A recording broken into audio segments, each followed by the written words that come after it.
Welcome to I Am Simple Techie channel. This is part 10 of the ASP.NET Core tutorial.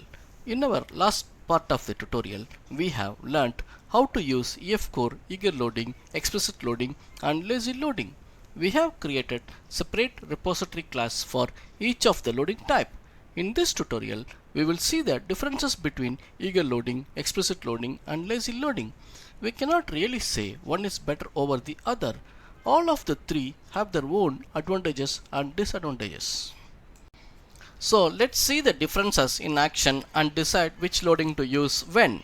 Before I start, I would appreciate if you'd like and subscribe to the channel so that you will be notified for all of the new videos that I will be posting. I am taking lot of efforts and spending lot of time to make all these videos. In return, I request you to subscribe to this channel, so please subscribe and share the video. Let's go to the video now. I'm going to use a tool called Microsoft SQL Server Profiler. If you have not used to this tool, I will brief you what it is. SQL Server Profiler is a software which can be used to trace the SQL queries passed to the SQL Server. So when we start a trace in SQL Server Profiler, all the SQL queries passed to the SQL Server are logged in this tool. Let's connect to the MS SQL local DB which we are using for our project. Let's start the profiler trace with the standard template. This is the default one. Okay, now we have started the trace. SQL Server Profiler is ready to catch all the SQLs that are passed to the database. We will first run our web application using eager-home repository, which will use the eager loading method to populate our home screen. To do this, first we need to go to the startup.cs. In our project, we'll go to the startup.cs. Then we need to do some changes here. Okay, we will comment the lazy home repository and enable the eager home repository. Since eager home repository doesn't require the lazy loading proxies, we will comment this line also. And then we will go to the eager home repository and we will set a breakpoint in get latest home page. Why I am doing this? To make sure that our project is using eager home repository. Okay, now we have set the breakpoint. Then let's run the project. Okay, it is passed in the breakpoint. Now let's run it. Let's first go to the profiler. Nothing is recorded in the profiler now. Okay, again we'll go back to the project and continue running. Then we'll come to the profiler. Okay, we got all the SQLs now recorded in this profiler. Let's see the SQL one by one. Is our home page loaded? Yes, now our home page is also loaded. Okay. Let's see the first line. This is the first query. What this says, select count of star from home pages as H. This is the query run by EF Core. EF Core will run to know how many records present in the parent table irrespective of the which loading you choose. So this query will be run for all the loadings. So we don't have any interest on this query. This is a very simple query. Then let's go to the second query. What is second query? This one. Select max of h.indexid from home pages. This query is passed by this line. We are passing. Okay. Int mxid is equal to eshopdbcontext.homepages.max of prop lambda prop.indexid. This one. So we are running this query. This query is also looking very simple and easy to understand. It's a one line query. Okay, this is also okay. Then the third query is very important. This one. If you see this is looking very complicated. This is the important query and this query is the eager loading query. It looks complicated. I will explain what this query is doing. To understand this eager loading query, we will run this query by ourselves. For that, we will go to the SQL Server Management Studio. This is a user interface tool for SQL Server provided by Microsoft. This tool is available for free download. Just type download SQL Server Management Studio Express in the Google. Okay, now we are in the SQL Server Management Studio. Click Connect using Windows Authentication. Let's open a new query window with current connection. And we will select the database as demo eShopDB, which is our application database. Then copy the SQL query. Where is it? Yes, this is the query.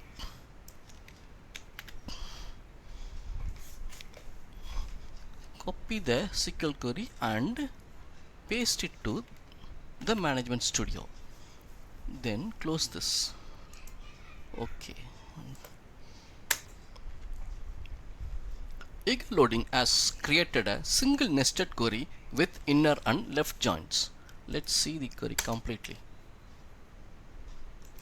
And returns all the entity columns in a single result set.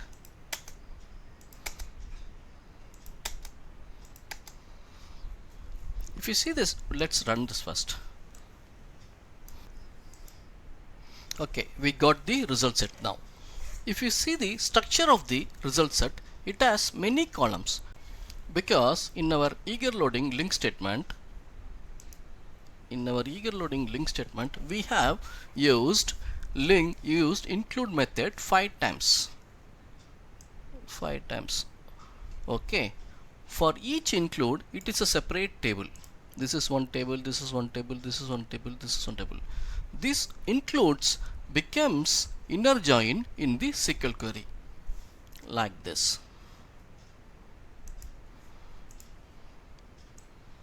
This all becomes the inner join, all includes become. Then we have used then include.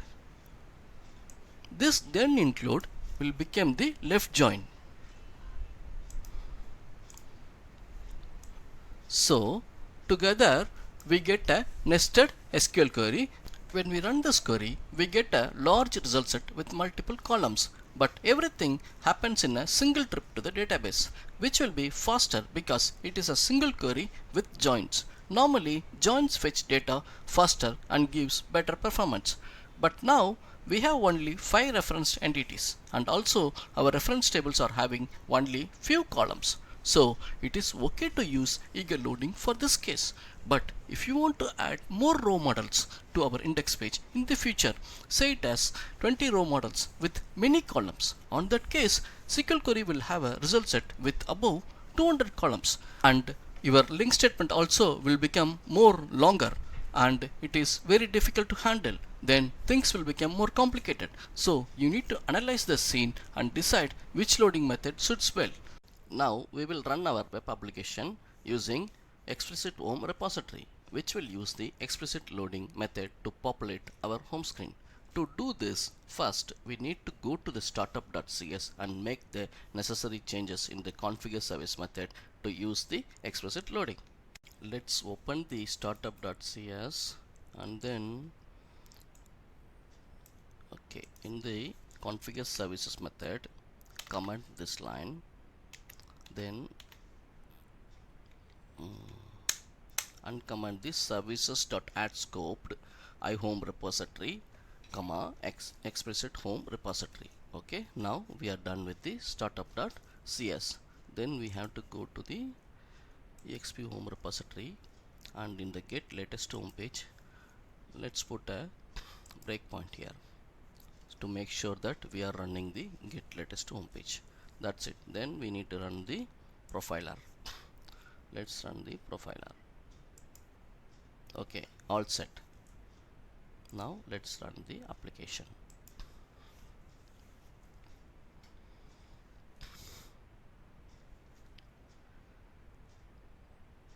The application is running. Okay, it's in the get latest home page. So first see, nothing is recorded here now as of now. Then continue. Okay, now see, you can see how many SQLs are generated in the backend. Now our home page is completely loaded. Let's see the traced SQLs in the SQL Server profiler. Okay, since it's completely loaded, we can stop the trace and start analyzing the SQLs. I have copied all the queries made by the explicit loading from SQL Server Profiler to Management Studio. These are the queries generated by EF Core for the explicit loading. Likewise, I also copied the queries made by the EF Core for eager loading from the SQL Server to SQL Management Studio. These are the queries. Let's compare the SQLs generated by EF Core for explicit loading and eager loading. For explicit loading, EF Core has created 8 SQLs 1, 2, 3, 4, 5, 6, 7, 8 and made 8 trips to the SQL Server. Whereas when we use eager loading, EF Core has generated only 3 SQLs 1, 2 and 3 and made only 3 trips to the SQL Server. So the point here is EF Core makes a separate SQL query for every child entity and runs in a separate queries when you are using explicit loading. This may put a overhead on network and database when the page is accessed by multiple users at the same time. So you need to study the requirements carefully and decide which loading method to use. Okay, now we will run our application using Lazy Home repository, which will use the lazy loading method to populate our home screen. To do this, first we need to go to the startup.cs and make the changes in the configure services. In the configure services method, comment this line, add scoped iHome repository, eager home repository. Then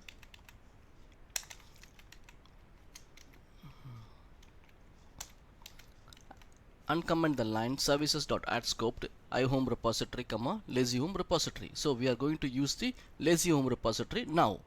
Then since lazy home repository requires the lazy loading proxies, enable this also and comment this line. Okay, now we are ready. Then go to the lazy home repository and comment this line. Put a breakpoint in this line to make sure that we are using lazy home repository. Then after, let's start our SQL trace. Okay, trace is also running now. All set. Let's run our project.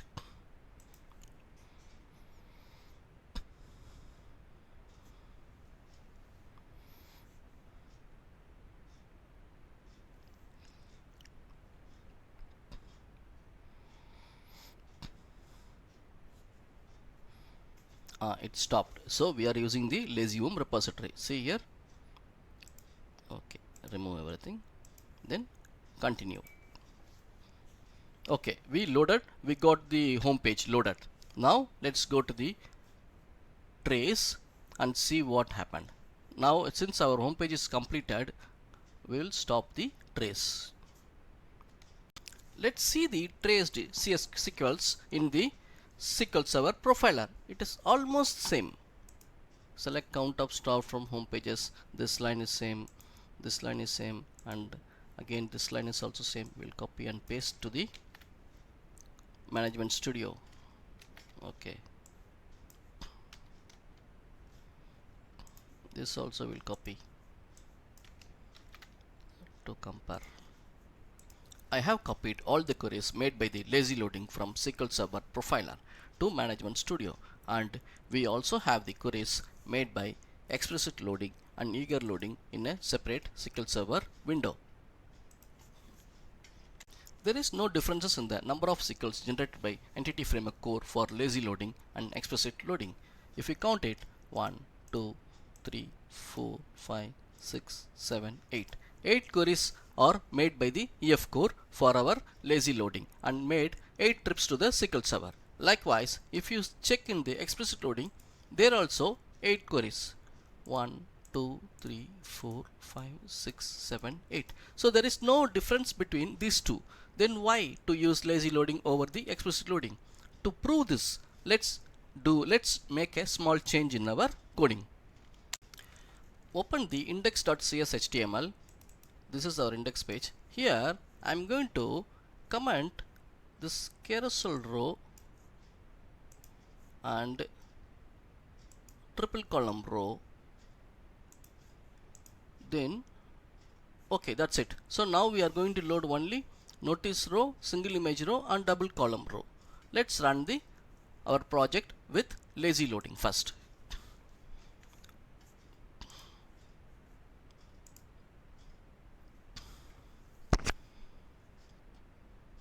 Okay, now the page is loaded. Okay, only with notice row, single row and double column row. Let's see the profiler. We'll stop the profiler now. If you see, notice here, this is normal. It loads for every loading count of star from home pages. Then this is max. Leave this too. Then after, this is for the loading the header rows. I mean the header records. Let's create a new query with 1. Okay, then after second,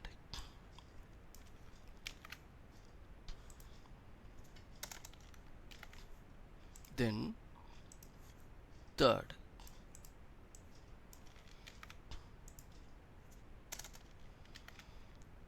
then the fourth. That's it. We don't have anything else, only four rows. Lazy loading is very smart and it loads only the entities which we are accessed and leaves the entities which are not accessed by the property accessor. In this way, it reduces the number of trips to the database and avoids the unnecessary SQL trips. Now, let's run the application in explicit loading with the changes we made. Let's open the startup.cs and comment the lazy loading and enable the explicit loading to check it. Okay, that's it. Only we are loading the project with explicit loading with the changes what we made here. We are going to load only notice row, single image row and double column row. Let's run this. See, we are using explicit home repository. That's why I put a breakpoint here. Okay, let's continue. Let's see the profiler, what is happening. Now it's loaded.